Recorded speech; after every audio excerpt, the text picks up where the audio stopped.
பொன்னியின் செல்வன் இரண்டாம் பாகம்.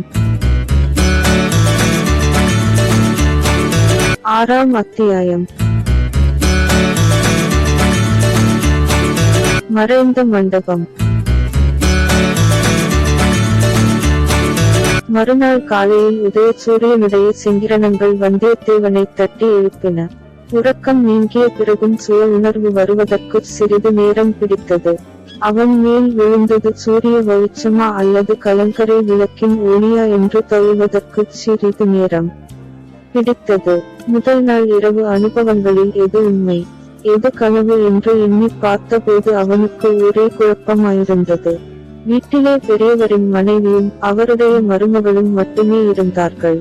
பெரியவர் குழகர் கோயிலுக்கு புஷ்ப கைங்கரியம் செய்வதற்காக போயிருப்பதாக அவர்கள் சொன்னார்கள். பூங்குழலியை பற்றி அவர்களிடம் விசாரிக்க அவனுக்கு தைரியம் வரவில்லை.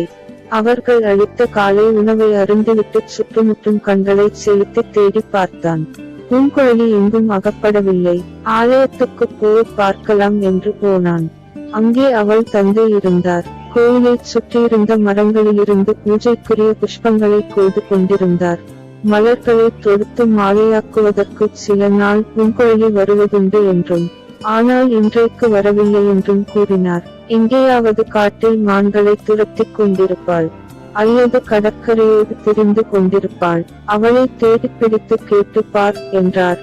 தம்பி, ஒரு விஷயத்தில் ஜாக்கிரதையாக இரு. அவள் பொல்லாதவள். தப்பத்தம் செய்து கொள்ளும்படியாக அவளிடம் ஏதாவது சொல்லிவிடாதே. காவியங்களில் படித்திருப்பதை நினைத்து கொண்டு சிறுங்காரரசத்தில் இறங்கி விடாதே. உடனே பத்திரகாளியாக மாறி விடுவாள். அப்புறம் உன் உயிர் உன்னுடையது அல்ல என்று எச்சரிக்கை செய்தார் பெரியவர். முதல் நாள் கனவை நினைத்து கொண்டு வந்தியத்தேவன் உடல் சிலிர்த்தான். பிறகு காட்டிற்குள் பூங்குழலியை தேடிக்கொண்டு போனான். காட்டிலே எங்கே என்று தேடுவது? சிறிது நேரத்துக்கெல்லாம் அவனுக்கு அழுத்து போய்விட்டது. காட்டிலிருந்து வழியேறினால் பதும் என்று ஆகிவிட்டது. வழியேறிய பின்னர் கடற்கரையை நோக்கிச் சென்றான். கடற்கரையோடு நீண்ட தூரம் அலைந்தும் பலன் ஒன்றும் இல்லை. பூங்குழலியை காணவில்லை. எப்படியும் மத்தியான சாப்பாட்டுக்கு வீட்டுக்கு வருவாள் அல்லவா, அங்கு பார்த்து கொள்ளலாம் என்று திரும்பினாள். திடீரென்று ஓர் எண்ணம் தோன்றியது. அலையும் ஆட்டமும் அதிகமில்லாமல் அமைதியாக இருந்த அந்த கடலில் இறங்கி குளிக்க வேண்டும் என்ற ஆசை உண்டாயிற்று. இந்த பக்கத்தில் கடலில் ஆழம் அதிகம் இல்லை என்று முன்னமே கேள்விப்பட்டதுண்டு. முதல் நாள் மாலையில் பூங்குழலியும் சொல்லியிருக்கிறாள். பின்னே இறங்கி குளிப்பதற்கு என்ன தடை? கடல் விஜயத்தில் அவனுக்கிருந்த பயத்தை போக்கிக் கொள்வதும் அவசியம். படகிலும் கப்பலிலும் ஏறி பிரயாணம் செய்ய வேண்டிய அவசியம் நேர்ந்திருக்கிறது. கடலை கண்டு பயப்பட்டால் முடியுமா? அந்த பயத்தை போக்கிக் கொண்டே ஆக வேண்டும். இடுப்பை சுற்றி கட்டியிருந்த சுருள் துணியையும் கத்தியையும் எடுத்து கடற்கரையில் வைத்துவிட்டு கடலில் இறங்கினான். மெல்ல மெல்ல ஜாக்கிரதையாக காலை வைத்து நடந்தான். போக போக முழங்கால் அளவு ஜலத்துக்கு மேல் இல்லை. சிறிய அலைகள் வந்து மோதிய போது ஜலம் இடுப்பளவுக்கு வந்தது. அதற்கு மேலே இல்லை. அழகான சமுத்திரம் இது. அமிழ்ந்து குளிப்பதற்கு கூட தண்ணீர் இல்லையே என்று சொல்லிக் கொண்டே இன்னும் மேலே சென்றான். அடேடே, ஆழம் இல்லை என்று எண்ணிக்கொண்டே கரையிலிருந்து வெகு தூரம் வந்து விட்டோமே. திடீரென்று கடல் பொங்கினாள். அலைகள் பெரிதாகி மோதினாள். இந்த எண்ணம் தோன்றி கரை பக்கம் திரும்பி பார்த்தான். அதிக தூரம் கரையிலிருந்து வந்து விட்டது என்னமோ உண்மைதான். ஆனால் அப்படியொன்றும் கடல திடீரென்று பொங்கி விடாது. ஓகோ, அதோ பூங்குழலி வருகிறாளே. கரையேறி அவளை பிடித்துக் கொள்ள வேண்டும். பிடித்துக் கொண்டு நயமான வார்த்தைகளினால் மறுபடி கேட்க வேண்டும். அவளும் நம்மை பார்த்து விட்டுத்தான் வருகிறாள் போலிருக்கிறது. நாம் இருக்கும் திசையை நோக்கியே வருகிறாள். ஏதோ நம்மை பார்த்து சமிக்ஞை கூட செய்கிறாளே. ஓ ஓ, இது என்ன? கரையில் குனிந்து அவள் என்ன பார்க்கிறாள்? எண்ணத்தை எடுக்கிறாள். நம்முடைய இடுப்பில் சுற்றும் சுருள் துணியையல்லவா எடுக்கிறாள். பெண்ணே, அதை எடுக்காதே. அது என்னுடையது. நாம் சொல்வது அவள் காதில் விழவே. இந்த கடல் அலைகளின் இரைச்சல். இதோ நம் குரல் அவளுக்கு கேட்டுவிட்டது. நம்மை பார்த்து அவளும் ஏதோ சொல்கிறாள். பூங்குழலி, அது என்னுடையது. எடுக்காதே. இந்தா, சொன்னால் கேட்க மாட்டாயா? உன் உடைமை போல் கையில் எடுத்துக் கொண்டு நீ பாட்டுக்கு போகிறாயே. Neil Neil. வந்தியத்தேவன் கரையை நோக்கி ஓட ஆரம்பித்தான். ஒரு தடவை பூங்குழலி அவனை திரும்பி பார்த்தாள். பிறகு அவளும் ஓடத் தொடங்கினாள். வீடும் கலங்கரை விளக்கமும் இருந்த பக்கத்துக்கு எதிர்பக்கமாக காட்டை நோக்கி ஓடினாள். ஆகா, இவள் துஷ்ட பெண். துஷ்ட பெண்ணா அல்லது வெறும் பைத்தியமா? இந்த பைத்தியத்தினிடமிருந்து நமது அரைச்சுருளை எப்படியும் வாங்கியாக வேண்டுமே. 2 தடவை கடலில் இடறி விழுந்து ஒருவாய் உப்பு தண்ணீரும் குடித்துவிட்டு வந்தியத்தேவன் மெதுவாக கரையேறினான். பிறகு அந்த பெண்ணை தொடர்ந்து ஓடினான். ஓட ஓட அவளுடைய ஓட்டத்தின் வேகம் அதிகமாயிற்று. சற்று தூரத்தில் 50-60 மான்களின் கூட்டம் ஒன்று ஓடியது. மான்கள் மிரண்டு பாய்ந்து ஓடுவது, தாவித்தாவிக் குதித்து ஓடுவது என்ன அழகான காட்சி! இதோ இந்த பெண் குதித்து குதித்து ஓடுகிறாளே, இதுவும் அந்த மான்களின் ஓட்டத்தை விட அழகில் குறைவாயில்லை. இம்மாதிரி இயற்கையாகவும் யதேச்சையாகவும் வாழும் பெண்களின் அழகே அழகுதான். ஆனால் இதையெல்லாம் அவளிடம் சொல்லக்கூடாது. சொன்னால் காரியம் கெட்டு போய்விடும். பெரியவர்தான் எச்சரித்திருக்கிறாரே. இருந்தாலும் இவள் எதற்காக இப்படி வீம்பு பிடித்துக் கொண்டு ஓடுகிறாள்? காட்டில் புகுந்துவிட்டால் அப்புறம் அவளை கண்டுபிடிப்பது எப்படி? இதோ காட்டிற்குள் புகுந்தே விட்டாள். காரியம் கெட்டு குட்டிச்சுவராகி விட்டது. நம்மை போன்ற மௌடிகள் உலகிலேயே வேறு யாரும் இருக்க முடியாது. குரங்கின் கையில் அகப்பட்ட பூமாலை திரும்பி வருமா? வந்தியத்தேவனும் சிறிது நேரத்தில் காட்டிற்குள் புகுந்தான். அங்குமிங்கும் அலைந்தான். அவசரத்தினாலும் பரபரப்பினாலும் செடிகளை சரியாக விலக்கி விட்டுக்கொண்டு நடக்காமல் உடம்பெல்லாம் முட்களால் கீறிக்கொண்டான். பூங்குழலி பூங்குழலி என்று கூச்சலிட்டான். பிறகு, மரமே, பூங்குழலியைக் கண்டாயோ? இரட்டை மேற்கோள் குறி. காக்காய், பூங்குழலியைக் கண்டாயோ என்றெல்லாம் கேட்க ஆரம்பித்தான். இது நமக்கே பைத்தியம் பிடித்துவிடும் போலிருக்கிறதே என்று அவன் நினைக்கத் தொடங்கிய சமயத்தில் திடீரென்று மரத்தின் மேலிருந்து ஏதோ விழுந்தது. அவனுடைய அரை துணிச் சுருள்தான். மிக்க ஆவலுடன் அதை எடுத்துச் சுருளை பிரித்து பார்த்தான். ஓலை, பொற்காசுகள் எல்லாம் பத்திரமாயிருந்தன. பணம் பத்திரமாயிருக்கிறதா என்று ஒரு குரல் மேலேயிருந்து வந்தது. வந்தியத்தேவன் அண்ணாந்து பார்த்தான். பூங்குழலி மரக்கிளையில் உட்கார்ந்திருந்தாள். வியர்த்து விறுவிறுத்து போயிருந்த வந்தியத்தேவன் தன்னை மீறிய கோபத்தியாய், உன்னை போன்ற மந்தியை நான் பார்த்ததே இல்லை என்றான். உன்னை போன்ற ஆந்தையை நான் பார்த்ததில்லை அம்மம்மா, என்ன முழுமுழுத்தாய் என்றாள் பூங்குழலி. எதற்காக இப்படி என்னை அலைக்கழித்தாய்? உனக்கு பணம் வேண்டுமென்றால் சீச்சி, உன் பணம் இங்கே யாருக்கு வேண்டும்? அப்படியானால் எதற்காக இதை தூக்கிக் கொண்டு ஓடி வந்தாய்? அவ்விதம் நான் செய்திராவிட்டால் நீ காட்டுக்குள் வந்திருக்க மாட்டாய். எங்கள் வீட்டுக்கு திரும்பி போயிருப்பாய். போயிருந்தால் என்ன? இந்த மரத்தின் மேல் ஏறி பார்த்தேரியும். என்ன தெரியும்? 10-15 குதிரைகள் தெரியும். வாள்களும் வேல்களும் மின்னுவது தெரியும். அவளுடைய முகத் தோற்றத்திலிருந்து அவள் கூறுவது உண்மையாயிருக்கலாம் என்று தோன்றியது. ஆயினும் நிச்சயமாக தெரிந்து கொள்ள விரும்பி வந்தியத்தேவன் மரத்தின் மேல் ஏறினான். ஏறுவதற்கு முன் அரை சுற்றுச் சுருளை கெட்டியாக கட்டிக்கொண்டான். ஒருவேளை இவள் மரத்தின் மேலிருந்து அதை தவறி போட்டிருக்கலாம். இப்போது மறுபடியும் அதை அபகரிப்பதற்கு சூழ்ச்சி செய்கிறாளோ என்னமோ யார் கண்டது? மரத்தின் மேலேறி கலங்கரை விளக்கின் பக்கம் நோக்கினான். ஆம், பூங்குழலி கூறியதும் உண்மைதான். அங்கே 10-15 குதிரைகள் நின்றன. குதிரைகள் மீது வாள்களும் வேல்களும் பிடித்த வீரர்கள் இருந்தார்கள். அவர்கள் யாராக இருக்கும்? நம்மை பிடிப்பதற்கு வந்த பழுவேட்டரையரின் ஆட்கள்தான்.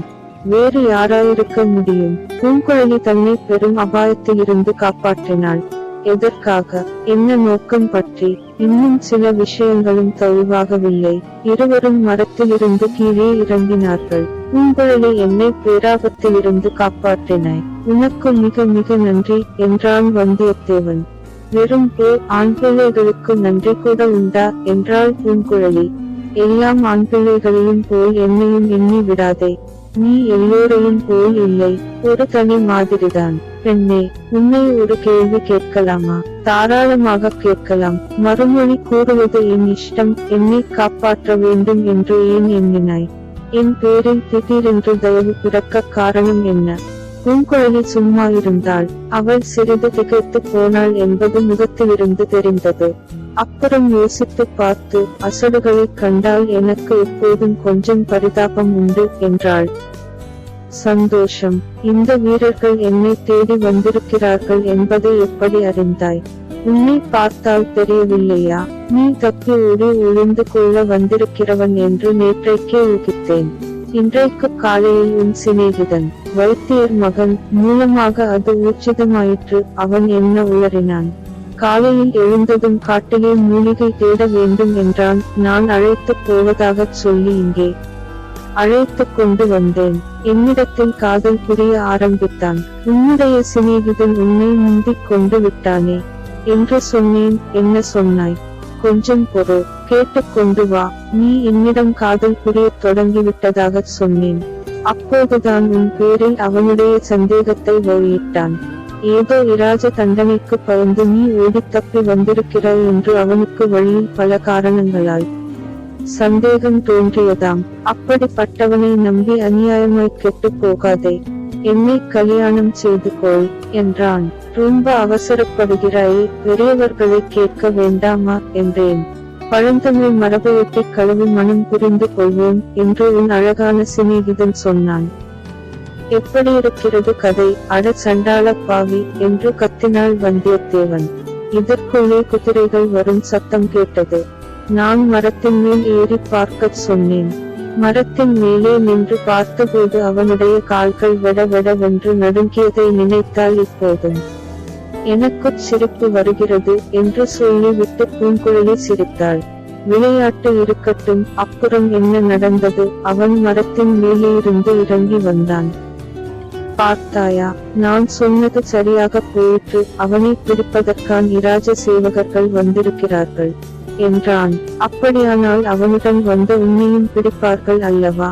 நீ ஓடி எங்கேயாவது ஒளிந்து கொள் என்றேன். அப்படித்தான் செய்ய வேண்டும் என்றான். என்னை விட்டு பிரிந்து சென்றான். நான் எதிர்பார்த்தபடியே நடந்தது. என்ன நடந்தது? ஓடி ஒளிந்து கொள்வதாக என்னிடம் சொல்லி விட்டு நேரே அந்த குதிரைக்காரர்கள் இருந்த திசையை நோக்கி போய் அவர்களிடம் அகப்பட்டு கொண்டான். ஐயோ பாவம், அதிகமாக பரிதாபப்பட்டு விடாதே. கொஞ்சம் மிச்சம் வைத்துக்கொள். ஏன் அப்படிச் சொல்கிறாய்? குறையும் கேள், நீயே தெரிந்து கொள்வாய். அவர்களிடம் நேரே போனான். அவர்கள் இவனை அதிசயத்துடன் பார்த்தார்கள். உற்று உற்று பார்த்து ஒருவரோடொருவர் இரகசியமாக பேசிக் கொண்டார்கள். நீங்கள் யார் என்று இவன் கேட்டான். நாங்கள் வேட்டைக்காரர்கள், மான் வேட்டையாட வந்திருக்கிறோம் என்று அவர்களில் ஒருவன் சொன்னான். இல்லை, நீங்கள் என்ன வேட்டையாட வந்திருக்கிறீர்கள் என்று எனக்கு தெரியும் என்றான் இவன். அவர்கள் இன்னும் வியப்படைந்து இவனை தூண்டி விட்டார்கள். வந்தியத்தேவனை தேடிக்கொண்டு வந்திருக்கிறீர்கள். அவன் இருக்குமிடத்தை காட்டுகிறேன். என்னை சும்மா விட்டுவிடுவீர்களா என்று கேட்டான். அவர்களும் அதற்குச் சம்மதித்தார்கள். இவன் அவர்களை அழைத்து கொண்டு எங்கள் வீட்டு பக்கம் போனான். துரோகி, சண்டாளன், அவர்கள் போன பிறகு நான் உன்னை தேடிக் கொண்டு வந்தேன். நீ கடலில் இறங்கி குளித்துக் கொண்டிருந்தாய். என்னிடம் அங்கேயே இதையெல்லாம் ஏன் சொல்லவில்லை? இந்த துணிச்சுரையை எடுத்துக்கொண்டு ஏன் ஓடி வந்தாய்? இல்லாவிட்டால் நீ அவ்வளவு வேகமாக ஓடி வந்திருப்பாயா?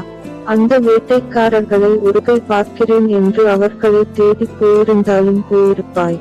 என் பேச்சையே ஒருவேளை நம்பியிருக்க மாட்டாய். இவ்வளவையும் சொல்லி உன்னை என்னுடன் வரும்படி செய்வதற்குள் அவர்கள் உன்னை ஒருவேளை பார்த்திருப்பார்கள். ஆகா, இந்த பெண்ணையா நாம் பைத்தியக்காரி என்று எண்ணினோம் என்று வந்தியத்தேவன் நினைத்து வெட்கம் அடைந்தான். இவளிடம் பூரண நம்பிக்கை வைத்தையாக வேண்டும். இவளுடைய உதவி இல்லாவிட்டால் நாம் கடலை கடந்து இலங்கை செல்ல முடியாது. இவ்வளவு தூரம் வந்ததும் வீணாகும். பழுவேட்டரையர்களிடம் திரும்ப அகப்பட்டுக் கொள்ளவும் நேரலாம். பெண்ணே, நீ எனக்கு இவ்வளவு பெரிய உதவி செய்திருக்கிறாய் என்பதை சொல்லி முடியாது. மிச்ச உதவியையும் நீதான் செய்ய வேண்டும். என்ன செய்ய வேண்டும் என்கிறாய்? ஏறு கேட்டாள். என் சிநேகிதனுடைய இலட்சணத்தை பார்த்து விட்டாய் அல்லவா? அவனை நம்பி பயன் இல்லை என்று தெரிந்து கொண்டாய் அல்லவா? நீதான் படகு வலித்து வந்து என்னை இலங்கையில் சேர்ப்பிக்க வேண்டும். பூங்குழலி மௌனமாயிருந்தாள். நான் தப்பு காரியம் எதுவும் செய்யக்கூடியவன் அல்ல என்று உனக்கு நம்பிக்கை ஏற்படுகிறதா? பெண்ணே, இலங்கைக்கு மிக முக்கியமான காரியமாக நான் உடனே போய்த்தீர வேண்டும். இந்த உதவி எனக்கு நீ அவசியம் செய்தையாக வேண்டும். செய்தால் எனக்கு என்ன தருவாய்? என்று பூங்குழலி கேட்டாள். அவளுடைய முகத்தில் முதலாக நாணத்தின் அறிகுறி தென்பட்டது. கன்னங்கள் குளிர்ந்தன. அவளுடைய முகத்தின் அழகு பன்மடங்கு அதிகமாகிச் சுடர்விட்டு உயர்ந்தது. முதலாவது நாள் இரவு கண்ட கனவில் இதே மாதிரி அவள் கேட்டது வந்தியத்தேவனுக்கு நினைவு வந்தது. அதே வார்த்தைகள் மறுபடியும் அவன் நாவில் வருவதற்கு துடித்தன. பல்லினால் நாவை கடித்துக்கொண்டு அந்த வார்த்தை வராமல் நிறுத்தினான். பெண்ணே, இந்த உதவி நீ எனக்குச் செய்தால் உயிர் உள்ள அளவும் மறக்க மாட்டேன். என்றென்றும் நன்றி செலுத்துவேன். உனக்கு நான் இதற்கு பிரதியாகச் செய்யக்கூடியது எதுவும் இருப்பதாக தெரியவில்லை. நீ ஏதாவது செய்யும்படி சொன்னால் கட்டாயம் செய்வேன். பூங்குழலி சிந்தனையில் ஆழ்ந்தாள். சொல்ல எண்ணியதைச் சொல்லலாமா வேண்டாமா என்று தயங்கியதைப் போல் காணப்பட்டது. என்னால் உனக்கு ஆகக்கூடிய பிரதி உதவி ஏதேனும் இருந்தால் சொல். நிச்சயம் செய்கிறேன். இது சத்தியமான வார்த்தைதானா? சத்தியம், சத்தியம். அப்படியானால் சமயம் வரும்போது சொல்லுகிறேன். அப்போது மறந்துவிட மாட்டாயே? ஒரு நாளும் மறக்க மாட்டேன். நீ எப்போது பிரதி உதவிக்கு அட்பாய் என்று காத்திருப்பேன். பூங்குழலி மீண்டும் சிறிது நேரம் சிந்தனை பயப்பட்டிருந்தாள். சரி, என்னுடன் வா. இந்த காட்டில் ஓரிடத்துக்கு உன்னை நான் அழைத்து போகிறேன். அங்கே இன்று பொழுது சாயும் வரையில் நீர் இருக்க வேண்டும். பட்டினியாகத்தான் இருக்க வேண்டும். அதை பற்றி கவலை இல்லை. காலையில் உன் அண்ணி பழைய சோறு போட்டாள். அவளுடைய வயிற்றெரிச்சலை கிளப்புவதற்காகவே அதிகமாகச் சாப்பிட்டேன். இனி இராத்திரி வரையில் சாப்பாடு தேவையில்லை. இராத்திரி கூட சாப்பாடு கிடைக்கிறதோ என்னமோ. கையில் கொஞ்சம் எடுத்து வர பார்க்கிறேன். நான் சொல்லும் இடத்தில் இருட்டும் வரை நீ இருக்க வேண்டும். இருட்டிய பிறகு நான் திரும்ப வந்து ஒரு சத்தம் செய்வேன். குயில் குக்கு குக்கு என்று கூவுவதை கேட்டிருக்கிறாயா? நன்றாய் கேட்டிருக்கிறேன். அப்படி கேட்டிராவிட்டாலும் உன் குரலை தெரிந்து கொள்வேன். நான் குரல் கொடுத்ததும் நீ அவ்விடத்திலிருந்து வழி வர வேண்டும். இருட்டி ஒரு ஜாமத்திற்குள் படகில் ஏறி நாம் புறப்பட்டுவிட வேண்டும். குயிலின் குரல் எப்போது வரும் என்று காத்திருப்பேன். காட்டின் மத்தியில் மணல் மீது இட்டிருந்த ஓரிடத்துக்கு பூங்குழலி வந்தியத்தேவனை அழைத்து போனாள். மேட்டின் மறுபக்கத்தில் மரஞ்செடி கொடிகள் மற்ற இடத்தை விட அதிக நெருக்கமாயிருந்தன. அவற்றை லாவகமாக கையினால் விலக்கிக் கொண்டு ஒரு மரத்தின் வழியாக பள்ளத்தில் இறங்கினாள். வந்தியத்தேவனும் அவளை பின்பற்றி இறங்கினான். அங்கே ஒரு பழைய மண்டபத்தின் மேல் விளிம்பு காணப்பட்டது. இன்னும் உற்று பார்த்ததில் இருளடைந்த மண்டபத்தின் இரு தூண்கள் தெரிந்தன. இவை எல்லாவற்றையும் மரங்களும் செடி கொடிகளும் மறைந்திருந்தன. எனது பக்கமிருந்து பார்த்தாலும் அந்த மண்டபம் அங்கே இருப்பது தெரியவே தெரியாது. இந்த மண்டபத்தில் ஒரு சிறுத்தை குடியிருந்தது. அது போன பிறகு நான் இதில் இருக்கிறேன். என்னுடைய சொந்த தனி வீடாக வைத்துக் கொண்டிருக்கிறேன். மனிதர்களை காண பிடிக்காத போது இவ்விடத்துக்கு நான் வந்துவிடுவது வழக்கம். சட்டியில் தண்ணீர் இருக்கிறது. இன்று பகலெல்லாம் இங்கேயே இரு. நாலாபுறமும் மனிதர்கள் குரல் கேட்டாலும் குதிரைகள் ஓடும் சத்தம் கேட்டாலும் வேறு என்ன கடப்புடல் நடந்தாலும் நீ வழியில் தலை காட்ட வேண்டாம். மேட்டில் மேல் ஏறி பார்க்க வேண்டாம் என்று பூங்குழலி கூறினாள். இருட்டிய பிறகும் இங்கேயே இருக்கச் சொல்கிறாயா?